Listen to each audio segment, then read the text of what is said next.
National school of drama Delhi. देश भर से खिंच खिंच कर बच्चे यहाँ लाइन लगाते हैं। कुछ का लक्ष्य होता है यहाँ के रास्ते बॉलीवुड मुंबई की टिकट कटाना और कुछ का लक्ष्य होता है अपनी अभिनय कला को निखारना, बारीकियां समझना।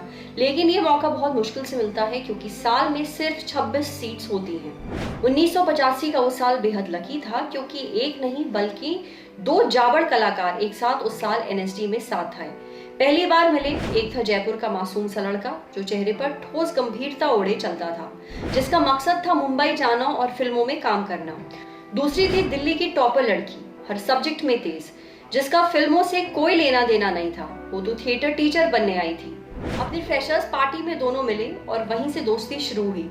इसके ठीक 10 साल बाद दोनों शादी के बंधन में बंध गए। ताउम्र साथ रहने का वादा तो पहले ही कर चुके थे। फिल्में करने के लिए मुंबई आया लड़का विदेशों तक नाम कमा चुका था और लड़की, उसने फिल्मों और टीवी के लिए लिखना शुरू कर दिया।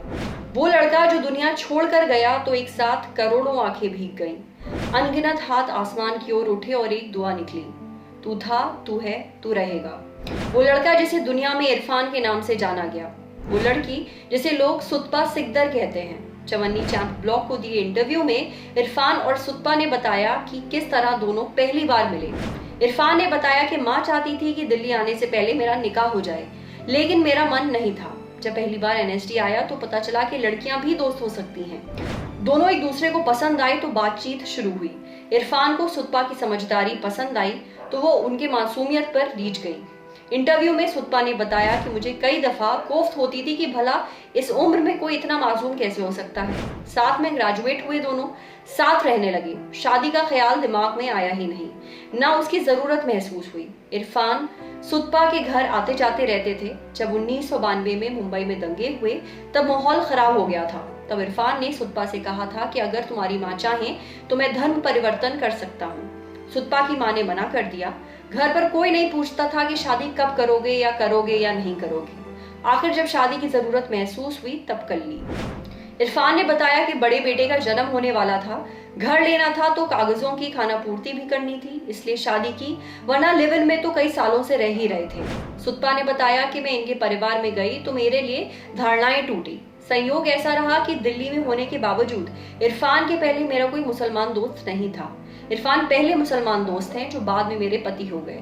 मेरे लिए सब नया था, मुझे थोड़ा सा कल्चर शॉक जरूर लगा था। कहते हैं परफेक्ट कुछ नहीं होता दुनिया में, हाँ आइडियल जरूर हो सकता है। वैसे ही आइडियल जोड़ी सुतपा और इरफान की रही।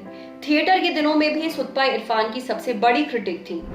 ये बाद में भी बना रहा। जब बनेगी अपनी बात टीवी शो के लिए उन्होंने साथ में राइटर डायरेक्टर के तौर पर काम किया। तब खूब बहसें हुई दोनों के बीच में, लेकिन एक दूसरे के साथ खड़े रहने का जो वादा था उससे कोई नहीं मुकरा।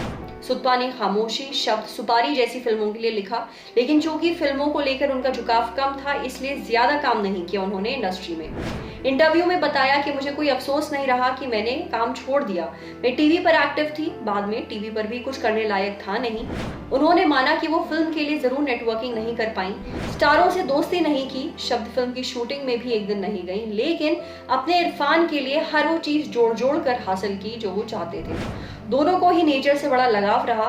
खुले खुले में जीने की इच्छा थी उनकी, तो ऐसी जगह घर लिया जिसके आसपास कोई दूसरा मकान नहीं था।